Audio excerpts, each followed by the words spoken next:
got any questions you'd like to ask? Anything you're not quite clear about? Well, sir, there's just one thing. Is there any way to gauge how far your downwind leg should be from your landing line? I mean... Here you are. Well, the way I understand it, if it's a windy day, you're in a little closer here at the 90-degree point. Or if it's a calm day, you're out wider. That's right. But this downwind leg, how far out should it be? Well, far enough so that you can make a smooth turn, which will put you in a good 90-degree position. But close enough in so that you're always within easy gliding distance of your field from any point along your downwind leg. And that holds true of all racetrack pattern approaches. See, the entire pattern is based on safety. Your climbing turn after takeoff should be a relatively shallow turn because you must gain enough altitude during the turn so you're at least 400 feet above the ground by the time you're headed back on your downwind leg. You should be so spaced here that if your engine cut out on you, you could turn and glide into the field crosswind. Then very shortly you'll have your full 500 feet and should be able to land somewhat more into the wind. Continuing along the downwind leg, you should soon be able to land directly into the wind. So if your downwind leg is the right distance away from the field, you can glide into the field from any point along it. But, sir, I don't really know when I'm within gliding distance of the field. No, but you soon will. The 90-degree approach will help you learn to judge gliding distances. So will other maneuvers that you'll get later on. On our next stop, we're going to start work on the 180-degree power-on approach. This is similar to the 90-degree approach, except that you start your descent here, abeam of the landing spot. You control your rate of descent by varying combinations of throttle and attitude. You come in with power on? That's right. And that involves something which is sometimes referred to as slow flight. So the first thing we'll do tomorrow is to go up high and find out some of the things you can do with a plane by varying combinations of power and attitude. For instance, suppose we start with a plane in straight and level flight at cruising throttle. If we add throttle, the nose wants to rise, causing us to gain altitude. But if we deliberately hold the plane in the same straight attitude, we gain altitude. The only way to keep the plane from gaining altitude when we're using more than cruising throttle is to tilt the nose down. If we tilt it down just the right amount for the added throttle we have on, we can maintain a constant altitude. But let's go back to cruising throttle again and ease the nose back up to the level attitude. Now, suppose we want to slow the plane down. First, we retard the throttle somewhat. When we do this, the nose wants to go down, causing us to lose altitude. If we deliberately hold the plane in the same level attitude we started with, as soon as the speed falls off, we'll start to lose altitude. If we want to maintain the same altitude and still travel at a slower speed, we'll have to tilt the nose up. The slower the speed, the higher the nose will have to be if we're to maintain altitude up to the point where the plane stalls. Now we're in slow flight, that is, slower than gliding speed, but with the plane safely under control and not too close to a stall. You see, with power on, most planes will fly a little more slowly without stalling. Notice the position of the nose and wings in relation to the horizon. Get used to the sound and feel of slow flight. Now, suppose we want to lose altitude and still keep power on. We take the throttle back still further. At this point, you must be doubly conscious of the feel of the airplane. Don't let it get too slow or too fast. If it seems to be getting too slow, ease the nose down a little. If the plane seems to be picking up speed, ease the nose up a little. If you want to lose altitude faster, take off still more throttle. And, if necessary, ease the nose down slightly to maintain speed. If you want to slow down your rate of descent or stop it altogether, add throttle. You see, in a power letdown, that's what we call this method of losing altitude, you're working with 4 factors. 2 of them you control directly. The attitude of the plane you control with elevators, ailerons, and rudder. The power you control with the throttle. What you do with attitude and power determines your airspeed and rate of descent. Forgetting, of course, about convection currents and other air conditions like that. If you change one of these without changing the other, you change both airspeed and rate of descent. But if you change attitude and power in the proper relationship to each other, you can vary your rate of descent and keep your airspeed constant. Or you can vary your airspeed and keep your rate of descent constant. So you see, it's a matter of coordinating attitude and power. In a power-off glide, you have one correct attitude, one throttle setting, and therefore one airspeed and one rate of descent.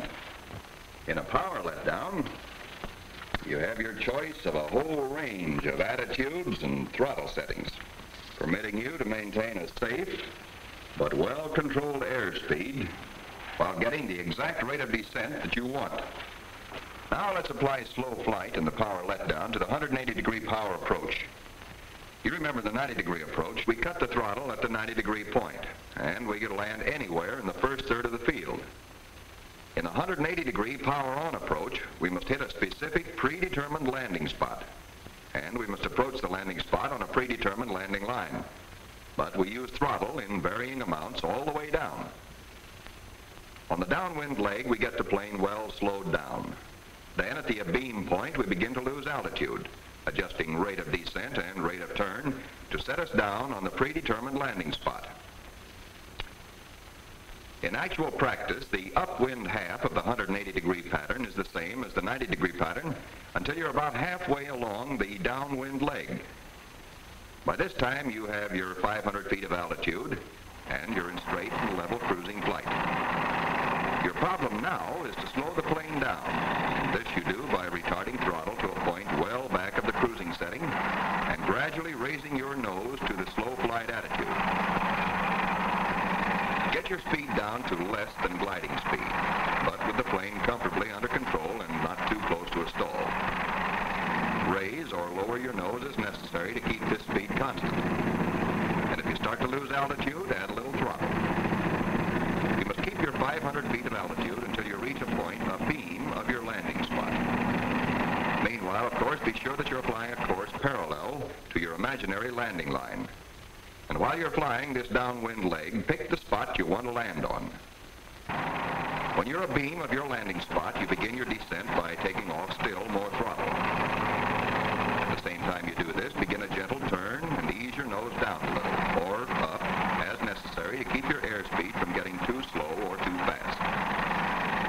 Your attention must be divided, but you will want to keep a fairly constant watch on your landing spot. If it looks like you're going to overshoot it, take off more throttle. If it looks like you're losing altitude too fast, add a little throttle to slow down your rate of descent. Plan your rate of turn so you recover to straight flight before you cross the edge of the field, so you'll have plenty of time to get squared away on your landing line. You're probably already in a nose-high attitude at this point, so you have only to bring the nose up a little to reach the landing attitude. You do this when you're fairly close to the ground.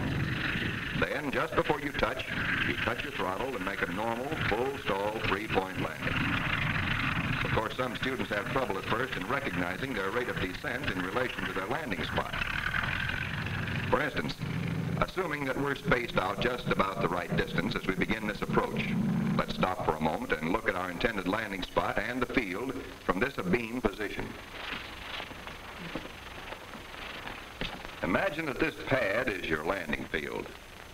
If it looked like this to you, you'd know you're pretty well spaced on it for the amount of altitude you have. If it looked like this, you'd know you were too close in for your altitude, in fact, almost directly above it. If it appeared flattened out like this, you'd know you were too far away for the amount of altitude you have. But bear in mind that it's always the angle at which your line of vision meets the ground that tells you how you're spaced.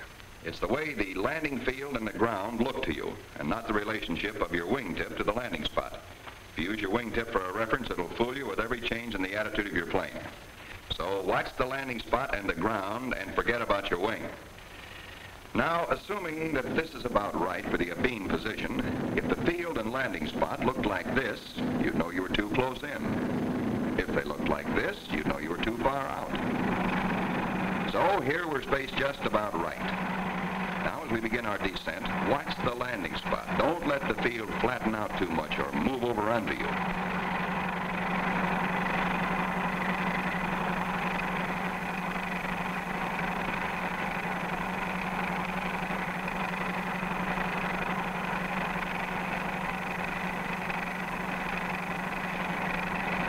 get ourselves well spaced on the downwind leg and gauge our rate of turn and rate of descent so the Beetle's apparent flatness is pretty much the same all the way down, our approach should be a good one. And slight adjustments in throttle and attitude on the way down should make it possible for us to hit our intended landing spot without any trouble. You see, the 180-degree power approach is very important. You'll use it for all your landings at the base field, and you'll use it almost exclusively in practically all types of service aircraft, because the power approach gives you positive control over your rate of descent and makes it possible for you to select in advance the exact spot where you intend to land. And incidentally, one mistake that's caused a number of boys to spin in. You're coming down in a power letdown, but you don't think you're descending steeply enough, so you take power all the way or most of the way off. And you don't make enough of a change in your attitude, which leaves you in a nose-high attitude without enough power, and you begin to mush badly. In a matter of seconds, they meet, and you stall. At low altitudes, there usually isn't time to recover before you hit the ground. The only way to be safe in slow flight in the power letdown is to know the sight, sound, and feel of the plane at various airspeeds and various attitudes. Don't depend on your instruments. Unless you're thoroughly familiar with the feel of the airplane in slow flight, you're sure to have trouble with speed control. That's one of the most common mistakes that students make in power approaches. For instance, lots of times they don't slow the plane up enough on the downwind leg.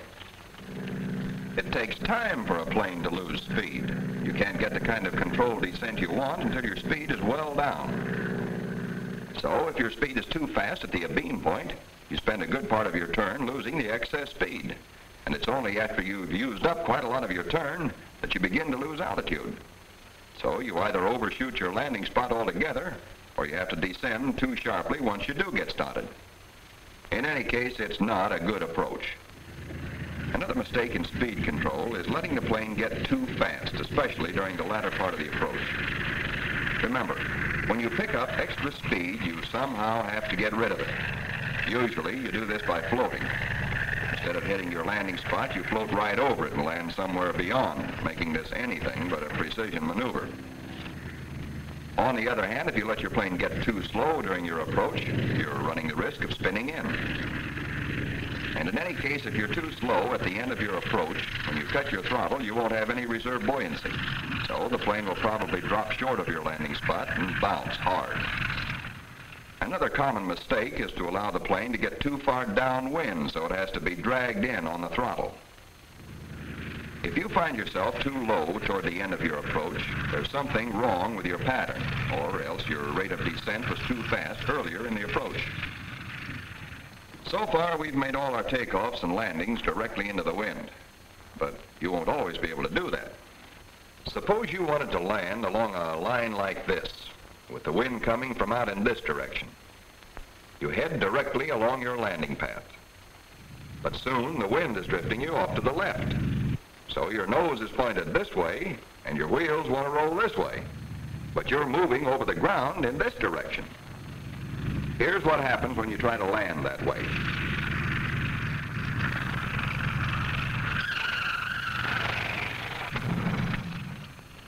You already know how to correct for drift. If, when you point your nose along your intended landing line, you see that you're drifting, make a turn so that you're headed somewhat more into the wind. You crab. That is, you use the drift angle method of correction. So your path over the ground corresponds to your intended landing line. But you can't land like this. You'd ground loop just as you did before. So, just an instant before you stall the plane and land it, you bring the nose around so it is pointed in the direction of travel. So you land with the wheels rolling straight along the direction of travel. But how do you know when you're drifting and how much? Well, the wind tee or sock will usually tip you off when to watch for drift, but don't depend on them. As soon as you've turned onto your straightaway, get your wings level, look well ahead, and watch the way the scenery looks in relation to your nose. If you seem to be sliding sideways across the scenery, then you're drifting. Make a small turn into the wind and level your wings again. If, with your wings level, you seem to be sliding straight along your landing line, then your path over the ground coincides with your landing line.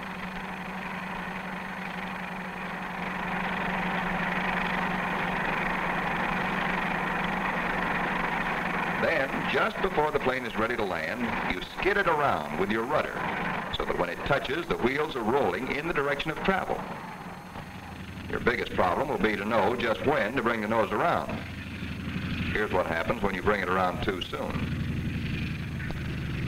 Even though you've been making a straight path over the ground, bringing the nose around too soon gives the plane time to start drifting before you land. Consequently, you land while drifting, so you might as well not have bothered to correct for drift in the first place. The other extreme to bringing the nose around too early is bringing it around too late, so you land while still partially in a crab. And as for knowing just when to bring the nose around, there's only one way you can do that. You've got to be able to feel when the plane is ready to land. But there's another method of correcting for drift on landing. You get your nose pointed straight down your intended landing line, with your wings level, and you look for drift. If you're getting any, ease the windward wing down slightly by applying aileron. Naturally, this will tend to make the plane turn to the windward, but don't let it. Keep the nose straight by applying opposite rudder.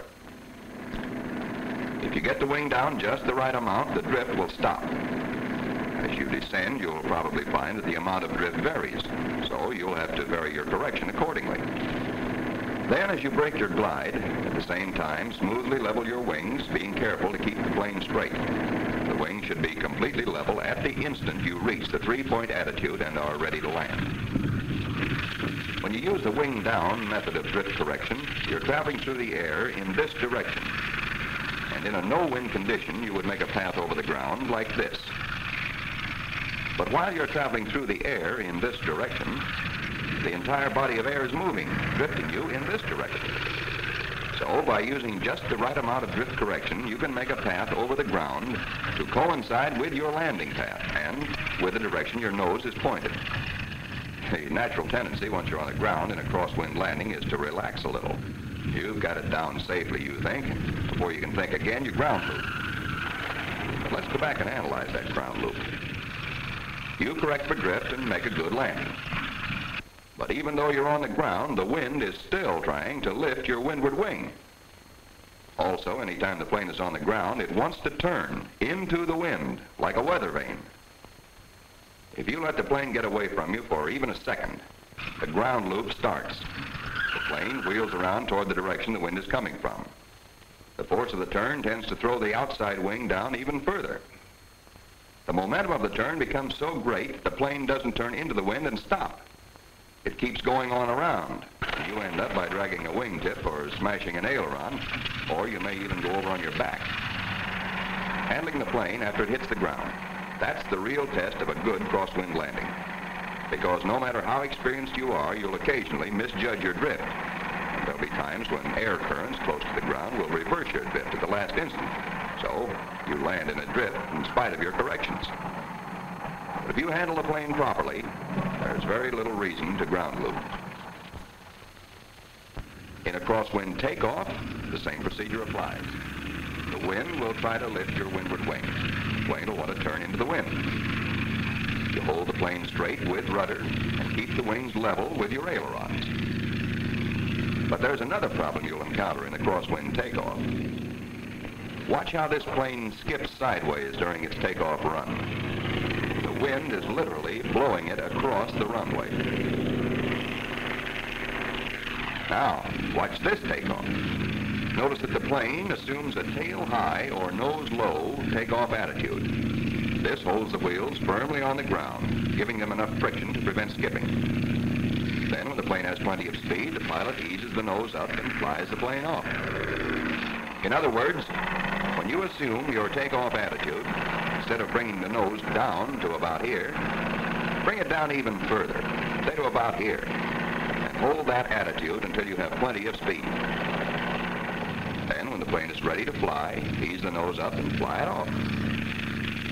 But, of course, you'll start to drift immediately you're off the ground. To prevent this, turn slightly into the wind as you climb, so you make a straight path over the ground. In other words, use the crab or drift angle method of correction. But don't think that I'm trying to give you any hard and fast rules for drift correction or power approaches or anything else, because there aren't any. If you fly for the rest of your life, you'll probably never encounter the same air conditions twice. The density of the air varies, the wind varies, and there are up and down winds as well as winds across the ground, convection currents we call them. Sometimes these make you stay up when you should be coming down, or they bring you down when you should stay up. No, if there were any rules in flying, you could boil them down to this. Learn to recognize what's happening to the plane, and then make whatever corrections are necessary to cause the plane to do what you want it to do.